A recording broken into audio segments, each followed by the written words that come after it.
They didn't hear screaming. They didn't smell anything wrong. They didn't see blood. They opened Christmas gifts. And by the end of the morning, their backyard was a crime scene that had been hiding in plain sight for years. Subscribe to this channel now. Let's find out together how this chilling true crime story ends.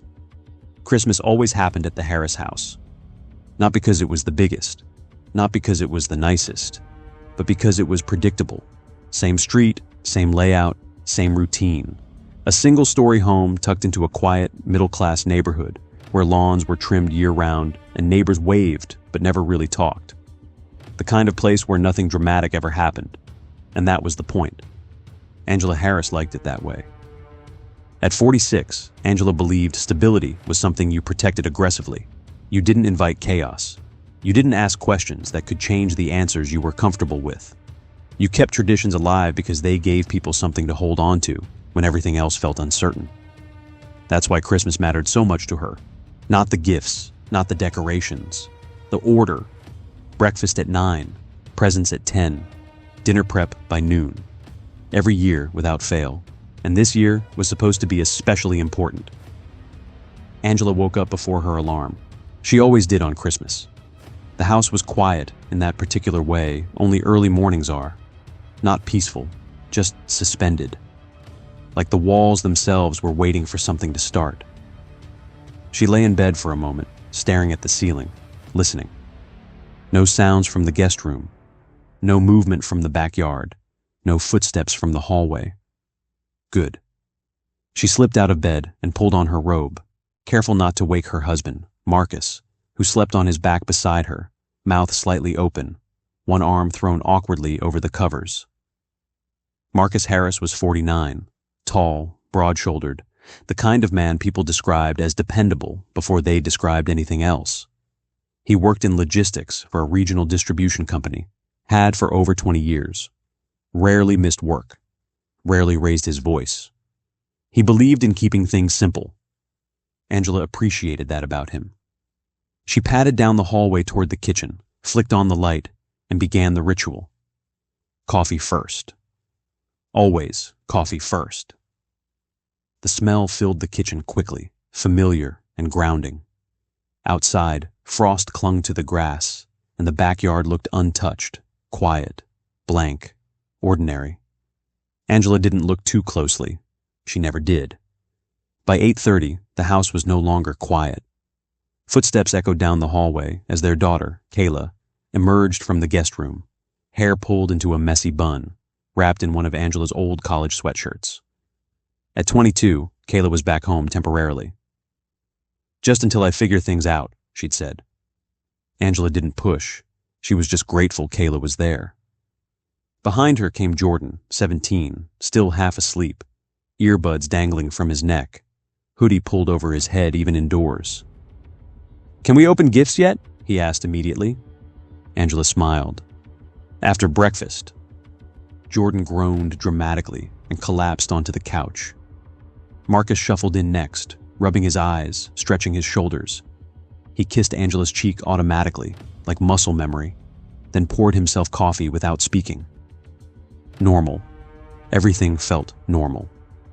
Too normal, in retrospect. Families have unspoken rules.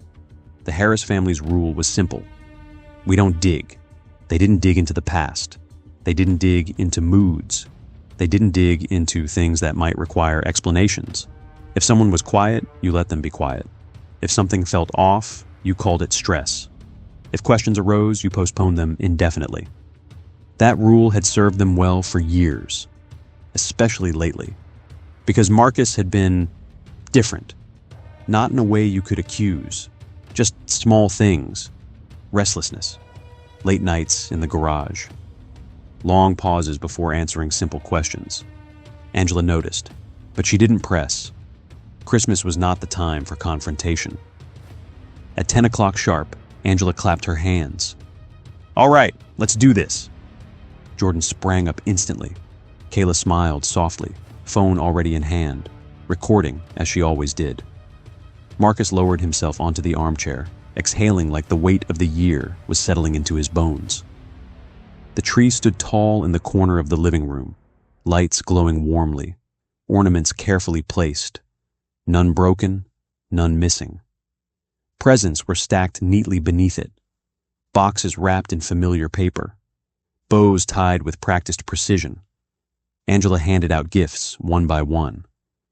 Jordan tore into his, barely looking up. Kayla laughed, genuinely surprised by a necklace Angela had picked out weeks ago. Marcus unwrapped a sweater and nodded approvingly. Everything was fine, until it wasn't. The last present was addressed to Kayla. It was heavier than expected, wrapped in plain brown paper. No bow, just her name written in thick black marker. Kayla frowned. This one wasn't under the tree last night. Angela froze. What? Kayla looked up. I didn't see this one when I went to bed. Marcus shifted in his chair. Angela forced a smile. You probably just missed it. Kayla hesitated, then shrugged and opened it. Inside was a small metal key. No tag, no explanation. Just a key. The room went quiet. Kayla laughed nervously. Okay, what is this? Angela looked at Marcus. Marcus stared at the floor. That's when Angela felt it. The first real crack in the morning. Not fear. Recognition. Marcus stood abruptly. I need some air, he said. Angela followed him instinctively. Marcus? He didn't answer. He walked straight to the back door, unlocked it, and stepped outside. The cold hit immediately, sharp, biting. The backyard looked the same as it always had. Patchy grass, a small shed near the fence. The garage off to the side, detached from the house. Marcus walked toward the shed. Angela's heart began to pound. Marcus, she said again, louder now. What is going on? He stopped, just short of the shed door. For a moment, he didn't turn around. Then he said quietly, I didn't think you'd open it today. Angela didn't ask what he meant. She already knew. The shed door had a padlock on it. Knew. Angela stared at it, then at the key still clutched in Kayla's hand behind her. What did you do? She whispered. Marcus finally turned around. His face was pale, not panicked, resigned. There are things, he said slowly, that don't stay buried just because you want them to. Angela took a step back. Marcus, she said, voice trembling now, open the door. He shook his head. You don't want to see it. Behind them, Kayla and Jordan stood frozen in the doorway, confused, frightened. Angela reached for the key. Her hand was shaking so badly she nearly dropped it. She slid it into the lock. It turned easily, too easily. The door creaked open. The smell hit first. Metallic, sour, unmistakable. Angela screamed. Inside the shed, partially covered by a tarp, lay a body.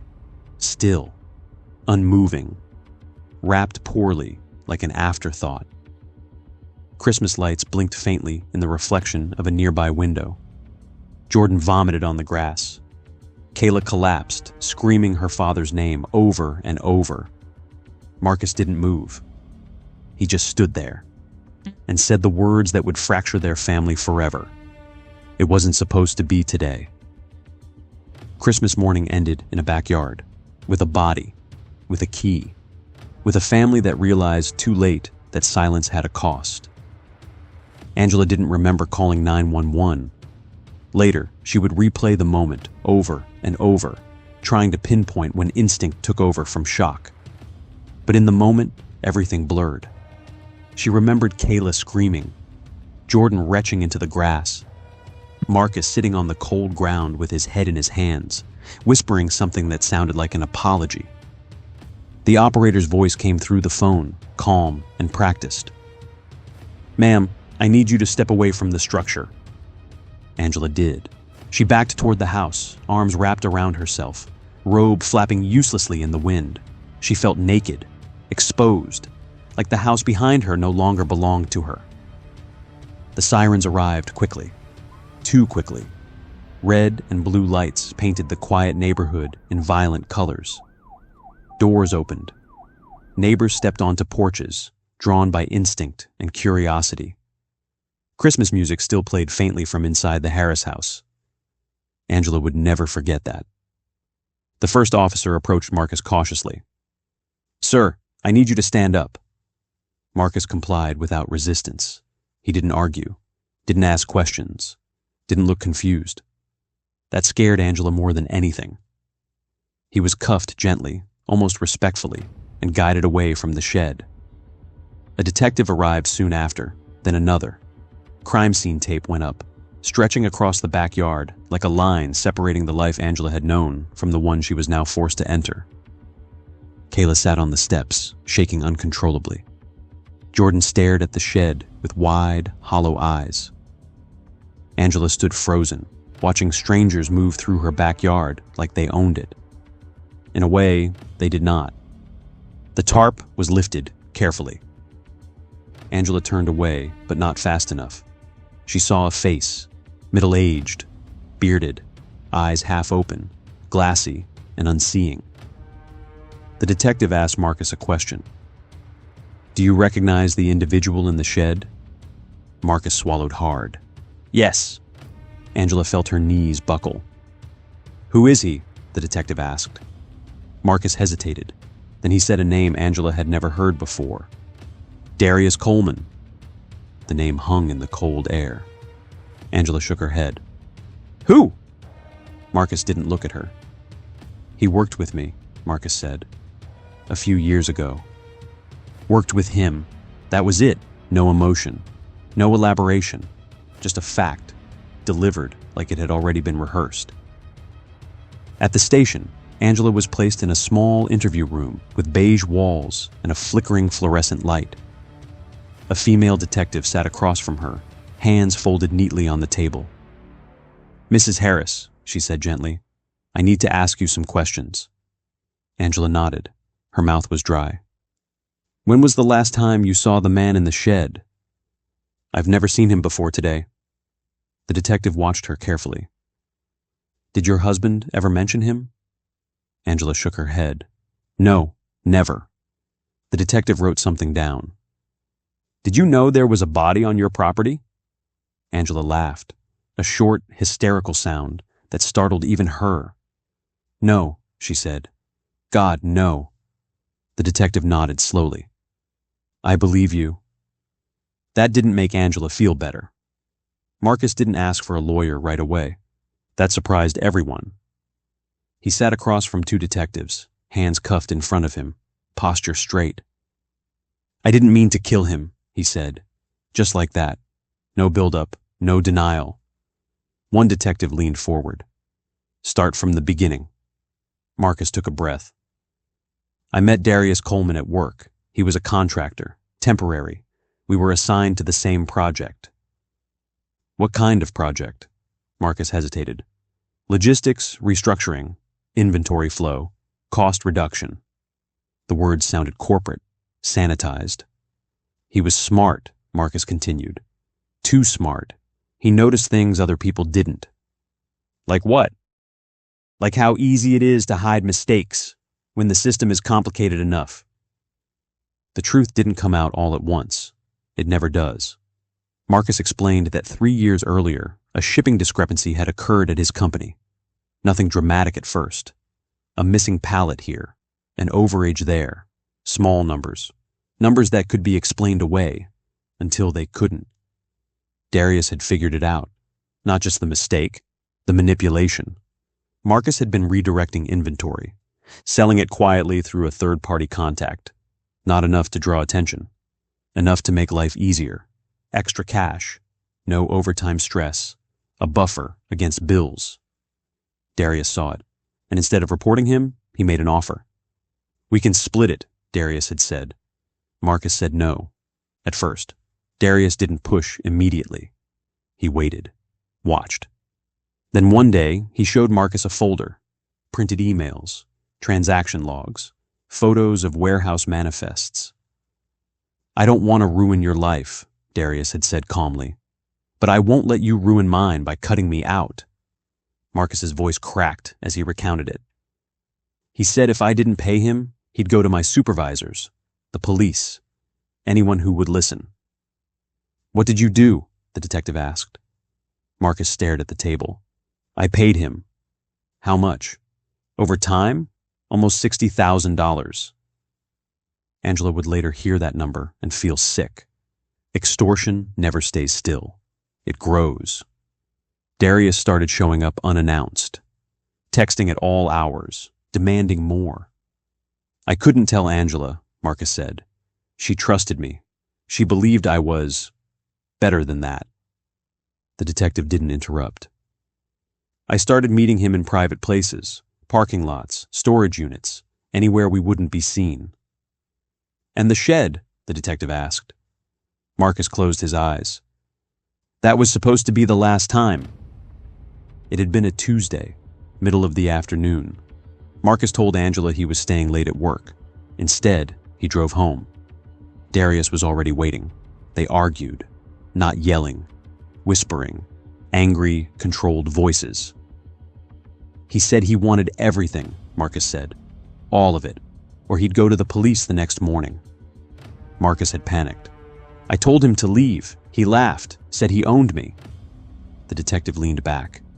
And then, Marcus swallowed. I pushed him. Just a push, enough to knock him backward, enough for his head to hit the edge of a workbench. Darius went down hard. Didn't move, didn't breathe. Marcus waited. Minutes passed. Nothing. I didn't mean to kill him, Marcus whispered, but I didn't call for help either. The most disturbing part wasn't the accident. It was what came after. Marcus dragged the body, wrapped it poorly, locked the shed, and went back inside the house. Angela had been cooking dinner. She'd kissed him on the cheek, asked how work was. Fine, he'd said. And that was the moment. The moment Marcus chose silence over truth. For 3 years, the body stayed in the shed. 3 summers. 3 winters. 3 Christmases. Marcus checked the lock obsessively.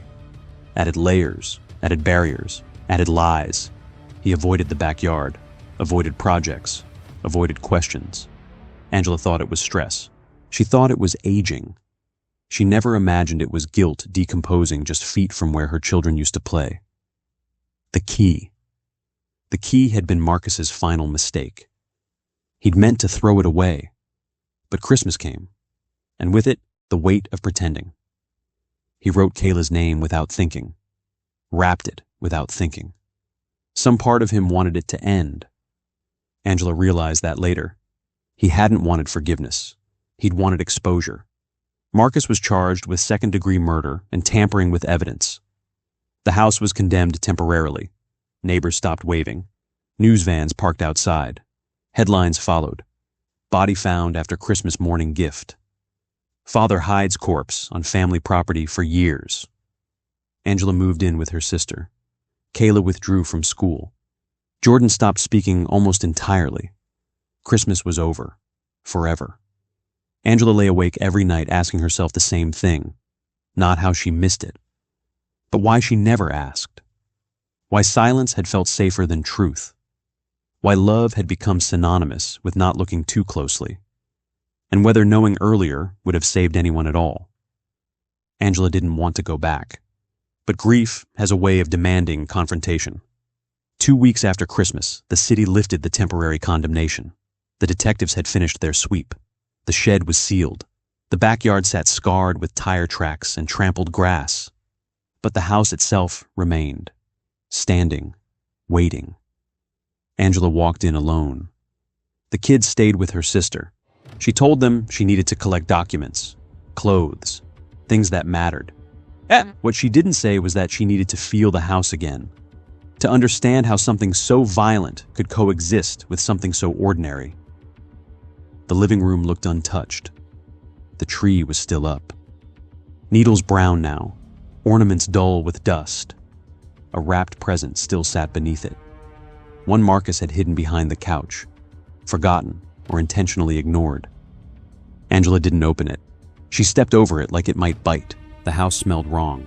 Not rot, not decay. Something subtler. Metallic. Stale. Angela realized she'd smelled it before, faintly, over the years. She'd blamed plumbing, old insulation, humidity. Now she wondered how much the mind is willing to explain away when the truth is unbearable. She opened windows despite the cold. Her breath fogged the air. The house exhaled. Marcus's closet was untouched. Suits lined up neatly, shoes polished, drawers organized with obsessive precision. Angela sat on the bed and opened the top drawer. Receipts, stacks of them. Hardware stores, storage suppliers, industrial plastic liners, dates spanning 3 years. She felt dizzy. She hadn't questioned the expenses. Marcus handled finances. He always had. Work stuff, he'd said. She'd believed him. The laptop was hidden beneath winter coats in the hall closet. Angela recognized it immediately. Not the family computer, not Marcus's work-issued device. This one was older, personal, password protected. Angela stared at the login screen for a long time. Then she typed her birthday. Incorrect. Kayla's birthday. Incorrect. Jordan's. Incorrect. She tried the date they'd married. The screen unlocked. Angela closed her eyes. Folders filled the desktop. Names, cities, spreadsheets. Angela clicked one labeled Logistics Variance, Personal. Her stomach dropped. There were detailed records, inventory diversions, third-party buyers, coded transactions. This wasn't a one-time mistake. This was a system. Another folder caught her eye. Risk mitigation. Inside, scanned IDs, fake addresses, burner phone numbers, and a photo, Darius, standing in a warehouse, smiling, very much alive. Angela sank to the floor. There was another folder, smaller, password protected. Angela hesitated, then opened it. Inside was a single document, a scanned police report, missing person, Darius Coleman, filed 18 months before his death. Angela frowned. The timeline didn't make sense. The report date came after Marcus claimed Darius had died. Angela's heart started pounding. Angela called the detective. "I found something," she said. Her voice sounded foreign to her own ears. An hour later, detectives returned to the house. They examined the laptop, took photos, exchanged looks. "This changes things," one of them said quietly. "How?" Angela asked. The detective hesitated. "It suggests Darius might not have been killed when Marcus said he was." Angela felt cold spread through her chest. "What are you saying?" "I'm saying the timeline may be wrong. If Darius wasn't dead when Marcus claimed, then what had happened in that shed?" The detectives reopened the case. Forensic testing resumed. Neighbors were re-interviewed. Phone records re-examined. And a question emerged that no one wanted to ask out loud. Had Darius been held there? A neighbor, 2 houses down, came forward. A woman named Mrs. Linton. She'd lived there 15 years. She remembered sounds. Not screams, but movement. Late nights. Metal clanging. Once, years ago, she'd smelled something strange. She'd called the city. An inspector came. Marcus had charmed him. "It's just chemicals from my workshop," he'd said. The inspector had nodded and left. Police reopened the shed, this time slower, more thorough. They found markings inside Angela had never noticed. Scratches, indentations, a handprint, faded but visible, on the back wall. Not accidental, not consistent with a single fall. Angela watched from the police tape. Her legs felt weak. Kayla hadn't spoken much since Christmas. But one night, as Angela tucked her into bed at her sister's house, Kayla whispered something. "Mom?" "Yes, baby." "Do you remember when Dad wouldn't let me play outside?" Angela froze. "When?" "All the time," Kayla said. "He said it wasn't safe, that the shed was dangerous." Angela swallowed. "What else did he say?" Kayla hesitated. "He said not to listen if I heard noises." Angela felt something inside her break. Marcus had controlled more than money, more than secrets. He'd controlled space, where the kids could go, what they could hear. What questions were allowed? Angela realized then that safety hadn't been about protection. It had been about containment. Detectives confronted Marcus with the new evidence. He denied it, firmly, consistently. He died that day, Marcus insisted. I told you everything. But cracks formed. Forensic reports contradicted him. Time of death estimates shifted. The truth blurred, and something else emerged. Darius had been alive longer than Marcus admitted.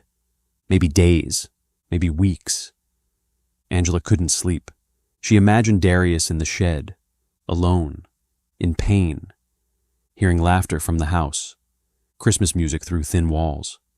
She imagined herself cooking dinner while someone suffered feet away. The thought made her physically ill. She threw up in the bathroom, then sobbed until her chest hurt. The prosecution adjusted charges: false imprisonment, obstruction, evidence tampering. But proof was thin. Time had erased too much. Marcus stayed silent. His lawyer advised him to. The system struggled to catch up to the truth. Angela couldn't keep the house. She sold it below market value. The buyers didn't ask questions. Everyone knew the story. No one wanted details. On her last day there, Angela walked through every room. She paused at the back door, looked toward the yard, toward the shed. She didn't cry. She just locked the door and left. Years later, Angela would still wonder, did Marcus plan it? Did he panic? Did he intend to let Darius die slowly? Or did fear simply outweigh humanity? The answers mattered, but they never came. The rental was smaller, quieter, no backyard. Angela chose it deliberately. She didn't want space anymore.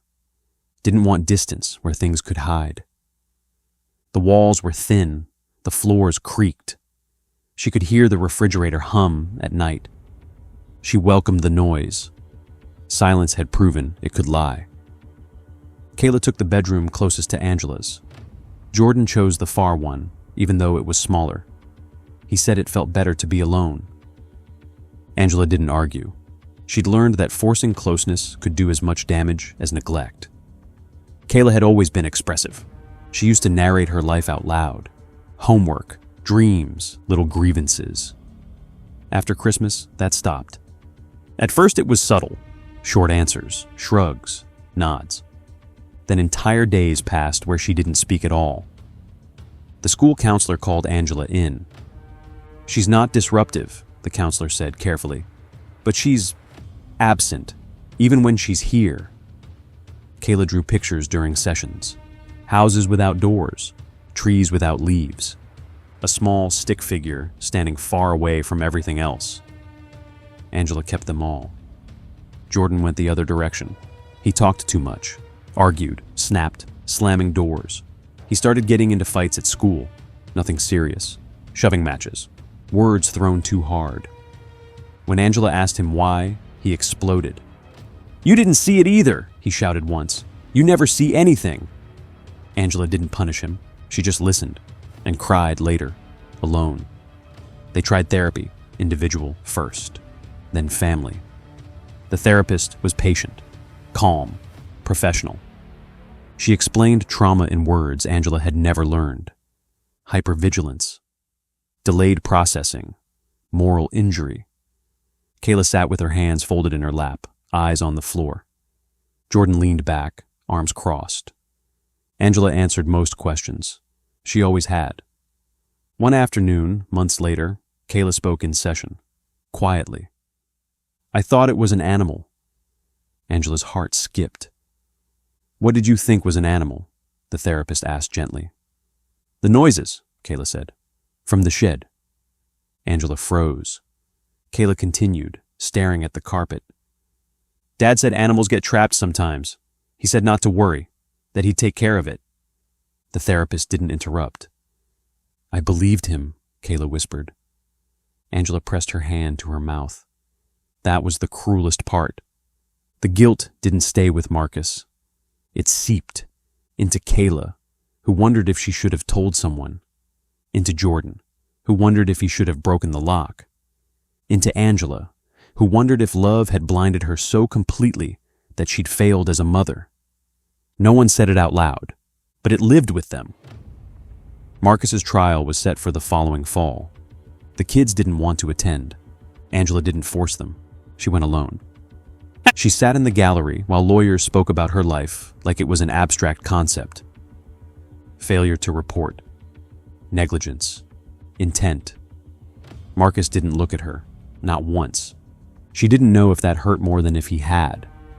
When Angela testified, she spoke plainly. She didn't dramatize, didn't accuse. She told the truth as she knew it, about trust, about routine, about how easy it is to believe nothing bad could happen inside your own home. The jury listened. Some nodded. Some looked away. Angela didn't know which was worse. Marcus was convicted, not of everything, but enough. Enough to ensure he wouldn't come home. Angela felt no relief, just exhaustion. There was no celebration, no sense of justice restored. Only an ending that didn't feel like one. Life resumed, because it always does. Kayla grew taller. Jordan learned to drive. Angela went back to work. But questions lingered. Why hadn't the system caught it earlier? Why had neighbors smelled something and shrugged? Why had she trusted so deeply without verifying anything? There were no satisfying answers, only patterns. The shed was demolished months after the house sold. A contractor tore it down in a single afternoon. Wood splintered, metal bent, concrete cracked. Nothing remained, and yet, sometimes Angela dreamed of it, standing intact, waiting. The next Christmas was quiet. No tree, no music. Just takeout and a movie no one really watched. Kayla fell asleep on the couch. Jordan stared at his phone. Angela watched the clock strike midnight and felt a strange mix of grief and defiance. They were still here. That had to count for something. 5 years passed. Kayla began speaking again, not like before, but enough. Jordan left for college. He hugged Angela before he drove away, longer than she expected. "I'm not mad at you," he said quietly. "I just needed time." Angela understood. She needed time too. People asked sometimes, "How did you not know?" Angela never answered the way they expected. "I knew him as he let me know him," she said. "That's all any of us ever know." And that truth unsettled people, because it meant it could happen anywhere, to anyone. Kayla learned that silence doesn't always mean safety. Jordan learned that anger doesn't always mean strength. Angela learned that love without questions can be dangerous. And all three learned that ordinary lives can hold extraordinary darkness. Holly Ridge Lane looked like safety, tree-lined, well-lit, seasonal wreaths on doors. It was the kind of street where packages could sit on porches for hours untouched, where neighbors waved politely but didn't linger, where privacy was mistaken for respect. After the body was found, reporters came. They walked the sidewalks with microphones and notepads, knocking on doors, asking the same question in different ways. "Did you notice anything unusual?" Most people gave the same answer. No. Memory is flexible. It reshapes itself once the ending is known. Suddenly, people remembered small things. The shed always locked. Marcus rarely in the yard. The way he rushed to intercept anyone who got too close. Someone recalled hearing noises once. Another remembered a smell. A delivery driver mentioned seeing lights on late at night. None of it had seemed important then. Now it felt obvious. Mrs. Linton wasn't the only one. A younger woman, 2 houses down, had made an anonymous call 3 years earlier. She told the city she smelled something chemical, industrial, wrong. An inspector came. Marcus smiled, explained, showed paperwork. The case was closed. The woman never followed up. She assumed the system had done its job. That was the pattern. Neighbors trusted authorities. Authorities trusted paperwork. Paperwork trusted Marcus. And Marcus trusted silence. No single failure caused the crime to continue. It was death by delegation. If you're listening right now, help me prove something wrong. My mother said I wouldn't even reach 10,000 subscribers, but I believe stories like this deserve to be heard. Help me show her that these tales matter. Please subscribe to this channel now, and let's keep breathing life into stories that were never meant to stay silent. The inspector was interviewed during the trial. He looked older, tired. "I didn't see anything illegal," he said. "If I had, I would have acted." "But you didn't check the shed," the prosecutor pressed. "I didn't have probable cause." That phrase echoed through the courtroom. Probable cause. A standard meant to protect. A barrier that sometimes hides. No one on Holly Ridge Lane had ever seen Darius Coleman. That disturbed investigators. He hadn't arrived in a car, hadn't knocked on doors, hadn't been seen walking the street. He had arrived quietly and disappeared quietly, which meant someone had helped him stay invisible.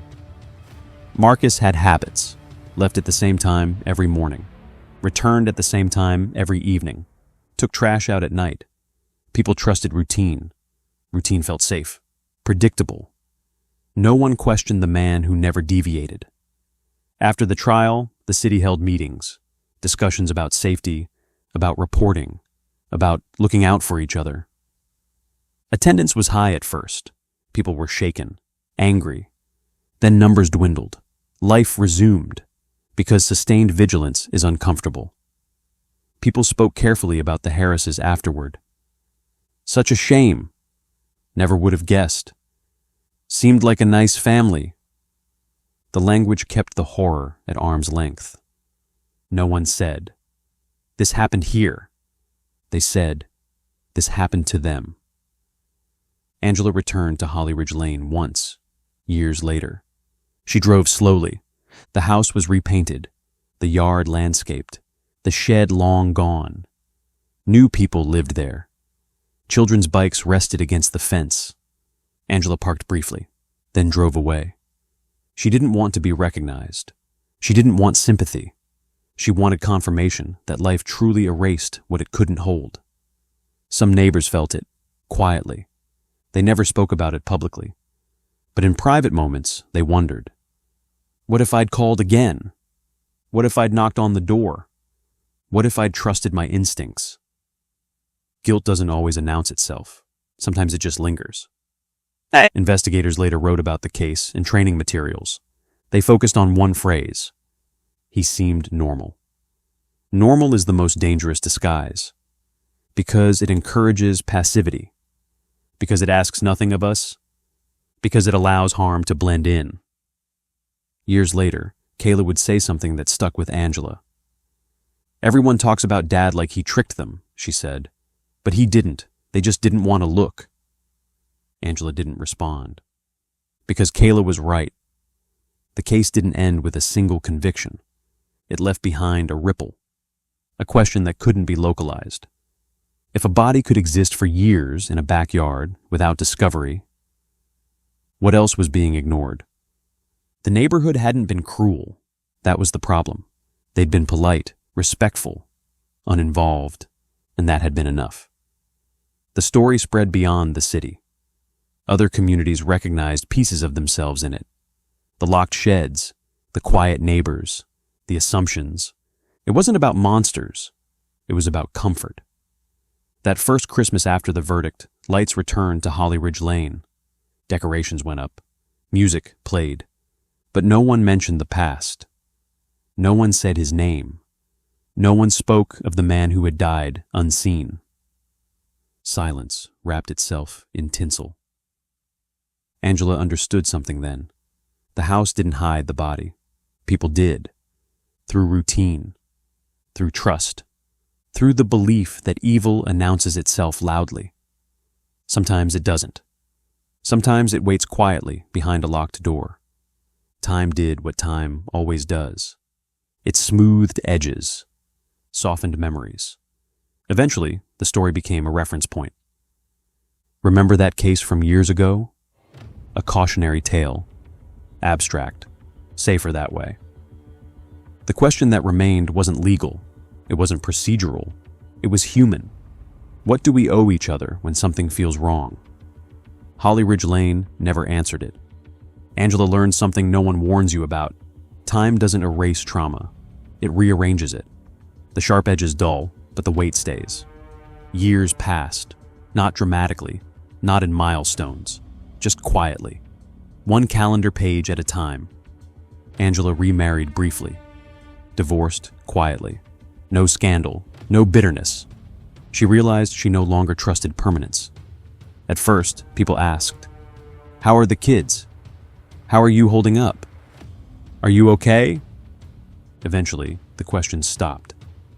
Not because the answers were known, but because people assumed survival equals healing. Angela learned to answer without revealing anything. "I'm managing." That became her shield. Kayla was 16 when she asked. They were folding laundry together. Quiet moment. Ordinary. "Mom," Kayla said, "do you think Dad loved us?" Angela didn't answer immediately. She chose her words carefully. "I think he loved the version of us that didn't ask questions." Kayla nodded. She didn't cry. That hurt more. Jordan didn't come home much. College became an excuse. Then work. Then life. Angela understood. He was building something away from the place that broke him. But sometimes she wondered if distance was his way of surviving. Angela's dreams changed over time. At first, it was the shed, the lock, the smell. Then it became the house. Rooms she couldn't exit. Doors that wouldn't open. Years later, the dream shifted again. Now it was Christmas. Always Christmas. But the gifts were empty. A different therapist this time. Older, more direct. "You're carrying moral trauma," she said. Angela frowned. "I didn't do anything wrong." "That's the problem," the therapist replied. "You're grieving responsibility you never had." Angela sat with that. Let it sink. True crime podcasts covered the story years later. Angela avoided them at first. Then one day, she listened. Strangers debated Marcus's intent, his psychology. Angela turned it off halfway through. They were dissecting a man she'd once loved like he was a concept. They never mentioned Darius by name. Angela contacted Darius's sister. It took months to work up the courage. The woman was hesitant at first, then grateful. No one had asked about Darius in years. They talked quietly, shared fragments. Angela apologized, not because she was guilty, but because grief seeks acknowledgement. Marcus sat in prison. Darius lay in the ground. The neighborhood moved on, but guilt remained, floating, unattached. It didn't belong to one person. It belonged to the silence. Kayla didn't remember Marcus as a monster. That confused people. "He helped with homework," she said once. "He read to me." Jordan remembered differently. He controlled everything.